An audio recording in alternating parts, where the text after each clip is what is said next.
10 ans à la tête de la Côte d'Ivoire, 7 ans à la prison de la Cour pénale internationale.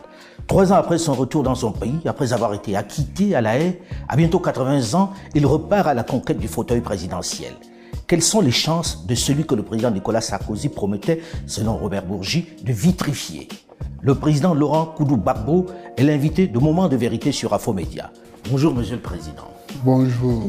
Alors, il y a quelques semaines, votre parti, le PPACI, vous désignait comme le candidat à la prochaine présidentielle. Oui. À 80 ans, que pensez-vous faire que vous n'ayez pu faire pendant que vous étiez président pendant 10 ans?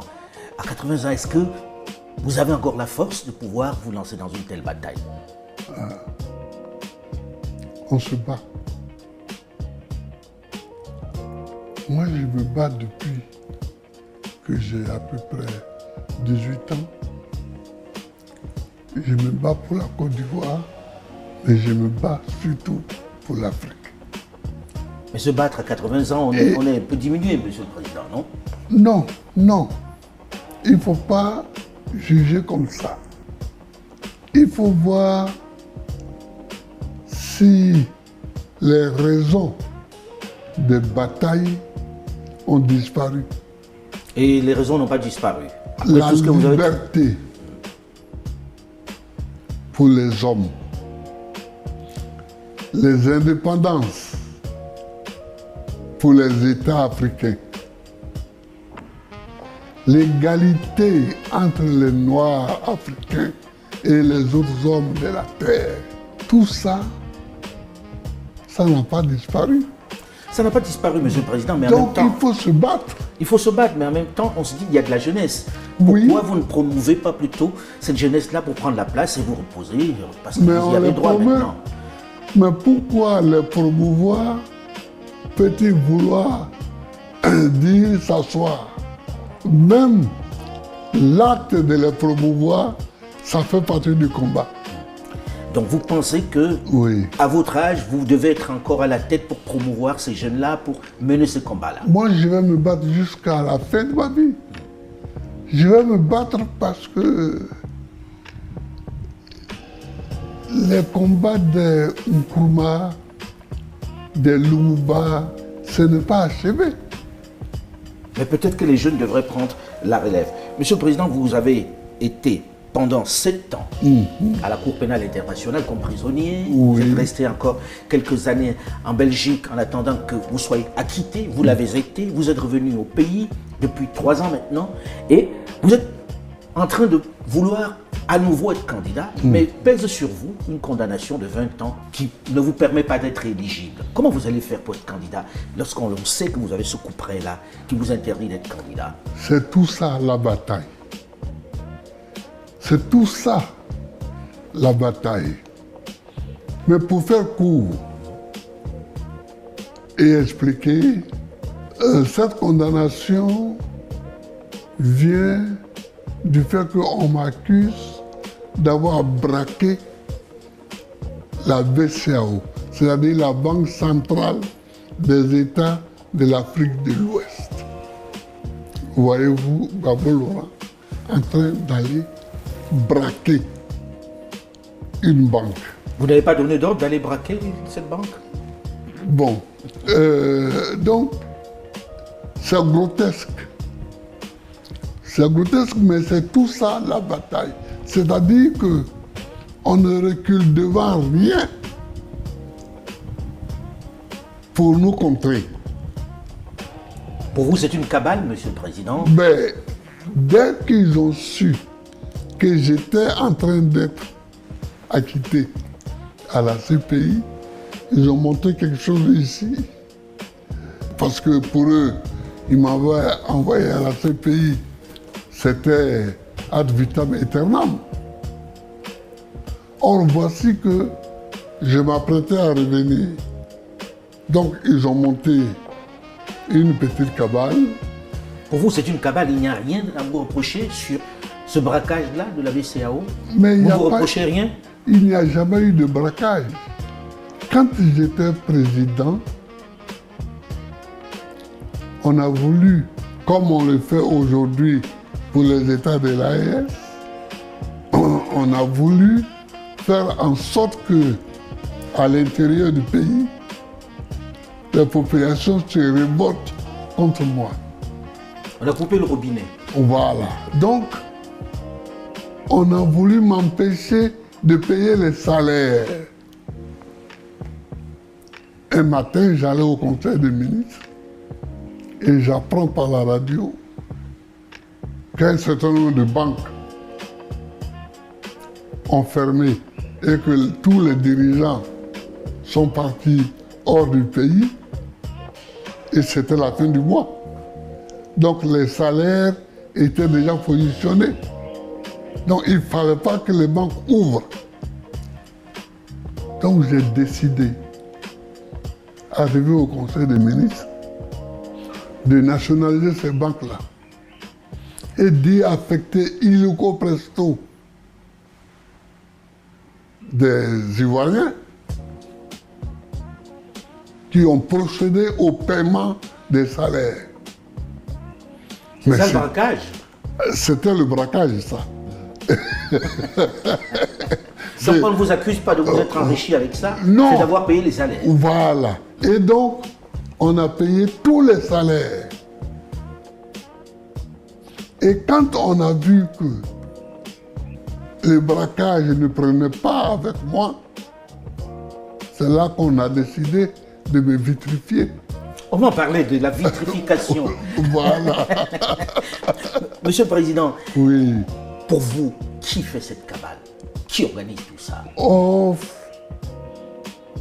est-ce que dans la situation où je suis, dans la situation où se trouve la Côte d'Ivoire, il est important, est-ce qu'il est important de citer des hommes ou des pays? C'est pas la peine. On aurait bien voulu, Monsieur le Président.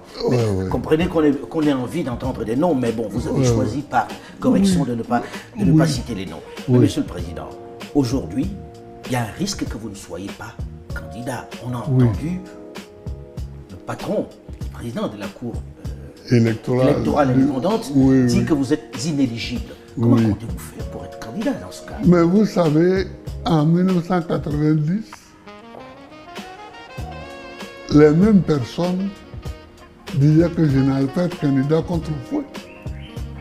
Mais j'ai été candidat contre Fouet. Et cela a ouvert la route au multipartisme. Et cela a ouvert le débat politique. Donc, mon rôle est un rôle de précurseur toujours. Pionnier. Ouais, de pionnier. Alors, Monsieur le Président, lorsque l'on regarde le landerneau politique ivoirien, on s'interroge, on se dit il n'y a pas de renouvellement véritable de la classe politique. On entend encore dire que le président Alassane Dramane Ouattara pourrait encore être candidat en 2025. Qu'est-ce que cela vous inspire? Ce n'est pas dans la situation où nous trouvons maintenant la durée d'un homme sur la scène politique qui a un problème. Mais c'est le respect de la loi. Comment ça? Ce que Alassane fait et qui est condamnable, ce n'est pas qu'il soit candidat, mais qu'il soit candidat pour un 4e mandat. Alors que la Constitution dit de façon claire et nette qu'aucun individu ne peut être président pour plus de 2 mandats. Pour vous, il est dans l'illégalité. Mais total. Et c'est ça. Alors les gens disent Alassane. Non. Laissez Alassane. Et voyez ce qui est une faute. Ce qui est la faute, c'est que déjà, en ce moment-ci, nous sommes dans son 3e mandat, ce qui est une faute. Et non seulement il fait une faute, Mais il veut amplifier la faute en allant pour un 4e mandat, ce qui est une horreur. Pour vous, il ne doit pas être candidat, absolument pas. Mais la loi, et surtout que cette constitution-là, c'est lui qui l'a écrite.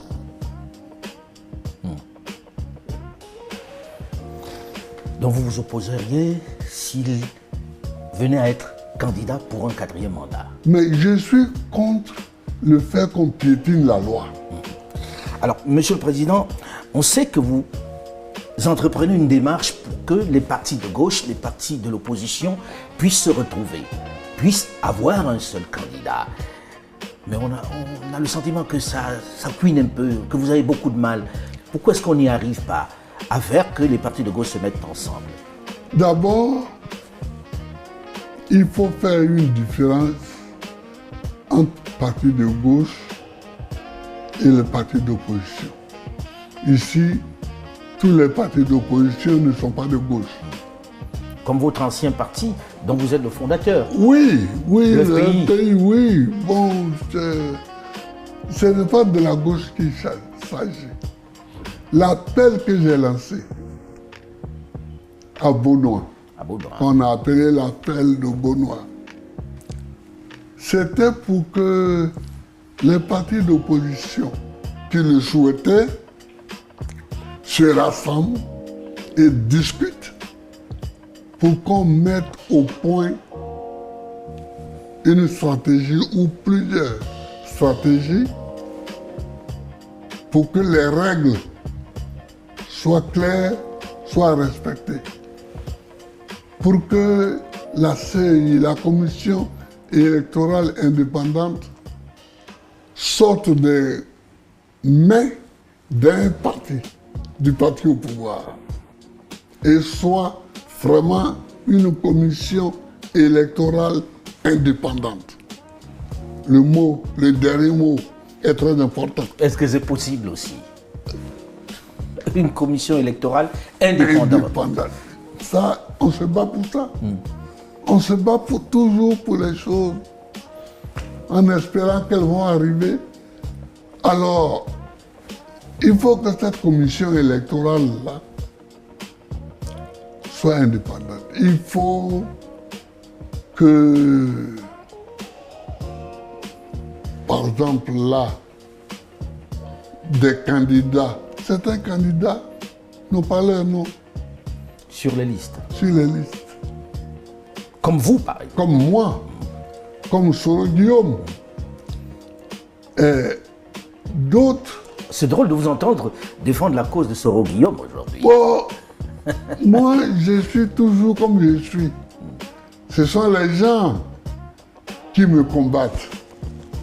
Mais même quand Soro Guillaume se battait, je l'ai regardé, lui et ses amis, et je leur ai dit, vous me combattez pour quelqu'un que vous ne connaissez pas. Monsieur le Président, il y a eu beaucoup d'actualités dans lesquelles vous étiez au cœur. Oui. Vitrifié. Oui. Vous avez écouté les propos du livre de Robert Bourgi. Oui, Robert. Voilà. Qui parlait de Nicolas Sarkozy qui avait promis de vous vitrifier. Cette anecdote, elle est vraie? Oh ben ça, c'est à lui qu'il faut demander. Puis c'est lui qui était à l'Élysée avec Sarkozy. Prenons les choses par le commencement, Monsieur le Président. Oui. On apprend de ces révélations, par exemple, que vous étiez le vainqueur de l'élection présidentielle d'octobre 2010. Oui. Et que vous avez été victime, on va dire, d'un putsch, finalement. Oui. C'est vrai ou pas? Vous Mais pensez? ça, nous savions depuis longtemps, depuis toujours, que nous avions gagné, que j'avais gagné l'élection présidentielle de 2010. Mais le problème, c'est que le gouvernement français dirigé à l'époque par Nicolas Sarkozy ne voulait pas du tout me voir. D'où venait cette inimitié entre vous et Nicolas Sarkozy? Je n'en sais rien. D'abord, c'est un ami de Ouattara. Est-ce que ceci pu expliquer cela, je ne sais pas. Mais c'est un ami de Ouattara. Mais ensuite, on ne m'attendait pas à la présidence de la République. Du côté de Paris, on ne m'attendait pas à la présidence de la République. Monsieur le Président, Robert Bourgi, dans le livre, dit qu'il vous appelle. Oui. Il vous transmet le message de Nicolas Sarkozy qui vous dit d'abandonner. Oui. Et on vous promet beaucoup d'argent, bref, il cite un certain nombre d'avantages dont vous deviez bénéficier. Oui. C'est vrai ou pas? Il vous a vraiment téléphoné dans ce sens-là? Il m'a téléphoné dans ce sens-là. Et vous l'avez envoyé balader? Ah oui, ça, plus vigoureusement qu'il l'a dit. Ah oui? Mais en fait... Dites-nous, Monsieur le Président, vous avez raccroché au nez? Ah oui, bien sûr. Bien sûr. Parce que il y a des choses avec lesquelles je ne peux pas jouer. La liberté de mon pays, l'indépendance de mon pays, c'est mon pays, la Côte d'Ivoire, qui est aux élections. Et la Côte d'Ivoire se donne le président qu'il veut. Moi, je n'entends pas à ce que quelqu'un qui, parce qu'il a assis à l'Élysée, puisse désigner un chef d'État en Côte d'Ivoire. Je ne peux pas accepter ça. Alors, vous l'envoyez balader et on va vous vitrifier. Est-ce que très sincèrement, pendant que vous étiez aux affaires, vous avez de temps en temps aussi acheté votre paix, acheté Paris, parce qu'il dit que vous aviez donné 3 millions d'euros à Jacques Chirac. Oui, enfin, exactement, c'est 2 milliards de francs CFA. Alors, je ne sais pas bien... Oui, ça fait 3 millions d'euros. Voilà. À peu près. Voilà. Mais ça, je suis étonné que ça apparaisse comme quelque chose de nouveau aujourd'hui. Parce que depuis 2014, dans le livre que j'ai écrit en prison avec François Mattei... Pour la vérité de la justice. Oui, je l'ai dit là-dedans. Pour la vérité et la justice. Oui. Vous en aviez parlé, effectivement. Oui. Mais bon, vous savez, quand ça sort de la bouche de quelqu'un d'autre, on se dit, bon, il n'affabulait pas. À la page 49, oui, j'avais déjà dit ça. Mais Monsieur le Président, pourquoi vous donnez les 3 millions d'euros, c'est-à-dire les 2 milliards dont vous parlez? Parce qu'ils m'ont demandé. Mais vous ne donnez pas à tous ceux qui vous le demandent. Ah non, mais écoute, c'est Chirac. Il était si influent que cela? Il vous faisait si peur que ça? C'est pas une question de peur. Mais c'est d'abord un étonnement de voir le chef d'État français me demander l'argent. Moi, j'étais étonné. Stupéfait. J'étais stupéfait, j'étais ahuri. Ce n'est pas le seul chef d'État qui m'a demandé l'argent. Ah bon? Mais comme un autre qui m'a demandé aussi l'argent. Vous pouvez nous le dire, Monsieur le Président? Non. S'il vous plaît. Est africain et qu'il est coutumier des faits. Bon, je n'ai pas... je lui ai donné l'argent sans... Vous ne direz pas qui c'est? Non, je ne dirai pas qui c'est. Après, hors micro, je peux vous souffler son nom dans le creux de l'oreille. mais c'est étonnant quand même. Alors, vous donnez en liquide ou bien Robert Bourgi transporte des valises comme ce qu'il dit? Ah ben oui. Ah oui. Ah ben oui. Il traverse les frontières avec les 2 milliards. Waouh. Et... Mais après ça, ils vous ont fait ce qu'ils ont fait, Monsieur le Président. Vous ne leur avez jamais parlé? Non, mais... Et Chirac, au moment où il reçoit l'argent, il m'appelle « Laurent, je ne suis pas un ingrat. » Ah, il vous a dit ça? C'est amusant, non? Ah oui, on ne peut pas être plus ingrat.